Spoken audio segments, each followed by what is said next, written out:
அருணகிரிநாதர் இருந்தார். அவர் திருவண்ணாமலையில் ஒரு normal person, he was a womaniser. எப்போ பாரு பிடிச்சி அவருக்கு வியாதி வந்துடுது. இனிமேல் இந்த உயிர் வேணாம் அப்படின்னு திருவண்ணாமலையில் போய் அந்த கிளி கோபுரத்து மேலே ஏறி அங்கேருந்து அப்படியே உயிரை விட்டுடலான்னு குதிக்க போகிறாரு.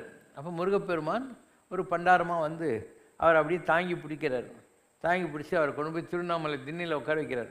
உட்கார வச்சு ஒரே வரி தான், சும்மா இரு, சொல்லார, ஒன்றும் பேசாத, பேசுகிறதெல்லாம் விட்டுட்டு சைலண்ட்டாக உட்காந்துன்னு. இப்போ அருணகிரி பெருமானுக்கு ஒன்றுமே புரியல. சும்மா இரு சொல்லார என்றாலுமே அம்மா பொருள் ஒன்றும் அறிந்தில்லைனேங்கிறார். முருகர் என்னமோ சொல்லிட்டு போட்டார், சும்மா இரு, சொல்லார, பேசாத அப்படின்னு. எனக்கு ஒன்றுமே புரியலையே, என்ன தான் சொல்ல வந்தார் இருந்தாலும் எனக்கு ஒன்றுமே புரியலையே அப்படின்னு. இருந்தாலும் அவர் சொல்லிட்டார்ல சும்மா இருக்கணும்னு. 12 வருஷம் அப்படியே தின மேலே உட்காந்துட்டே இருக்கார், யார்ட்டையும் பேசுறதில்லை, நோ இன்ட்ராக்ஷன், நத்திங். 12வது வருஷம் திருப்பியும் முருகர் வர்றார்.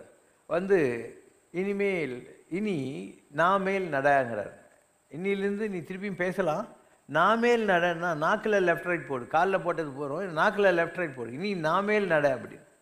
அப்போ இவர் பாட ஆரம்பிக்கிறார். அப்போ தான் அருணகிரி பெருமான் பாட ஆரம்பித்தது.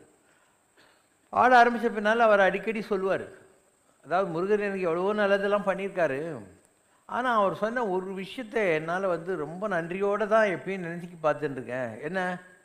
திருப்புகழ் விருப்பமுடு செப்புக என்கை மறவேனே அப்படிங்கிறார். திருப்புகழ் எனக்கு பிடிக்கும்பா, நீ பாடுறது விருப்பம் எனக்கு பிடிக்கும், அதை நீ செப்புக, நான் சொல்லு, திருப்புகழ் விருப்பமுடு செப்புக என்கை நான் மறவேனே. அப்போ சும்மா இரு சொல்லறன்னு சொன்னவனும் முருகன் தான், அதுக்கப்புறம் நாமேல் நடன்னு சொன்னவனும் அவன்தான், திருப்புகழ் விருப்பமோடு செப்புகன்னு சொன்னவனும் அவன்தான். அதுக்காக அருணகிரிநாதர் சொல்கிறாரு, யா மோதிய கல்வியும் எம்மறிவும் தாமே வேற வேலவர் தந்ததினால். எனக்கு கிடைச்சிருக்கிற இந்த அறிவு, இந்த ஆற்றல், இந்த கவிப்புலன் எல்லாமே முருகனுக்கு தேவைப்பட்டது, அதனால் எனக்கு இதெல்லாம் கொடுத்துருக்குறான்னு அர்த்தம். இப்போ நம்ம வீட்டில் ஒரு குழந்தை இருக்குன்னு வச்சுக்கோ, நீங்கள் ஒரு எல்டர்லி பர்சன் வச்சுக்கலாம், அண்டு உங்கள் பேத்தியை உங்களுக்கு ரொம்ப பிடிக்கும். அப்போ என்ன பண்ணுவீங்க, அந்த பேத்தியை கூப்பிட்டு மடியில் உட்கார வச்சுக்கிட்டு நீங்களே உங்கள் வெத்தலை பொட்டியிலேருந்து ஒரு வெத்தலை எடுப்பீங்க. அந்த வெத்தலையை ரெடி பண்ணிவிட்டு அந்த குழந்தை இருக்கு இல்லையா, அது மடியில் உட்காந்துக்கிற போது அது குட்டி விரலில் கொஞ்சம் சுண்ணாம்பு தடவிங்க, அதனுடைய கையில் கொஞ்சம் பாக்கு எடுத்து வைப்பீங்க. இப்படியெல்லாம் அழகாக மடித்து அந்த குழந்தை கையில் இருந்து உங்கள் வாயில் வாங்கிட்டு, எனக்கு கொஞ்சம் தாத்தா கொஞ்சம் ஊட்டு அப்படின்னு சொல்லுவாங்க. எதுக்காக? அது இவனுக்கு தெரியாத பீடாமல் சாப்பிட்றதுக்கெல்லாம் நல்லா யோசனை பண்ணுவார். நமக்கு யாரையாவது பிடிக்கும்னா அவங்கள சந்தோஷமாக பார்க்குறதுல நமக்கு ஒரு சந்தோஷம், அவ்வளோதான். It is not that we consider them as world's best or intelligent people and things, because we love them, we want to see them happy. And இதெல்லாம் தான் நம்ம வாழ்க்கையில் நாம் ஒவ்வொரு நாளும் கற்றுக்கொண்டிருக்கிற விஷயங்கள்.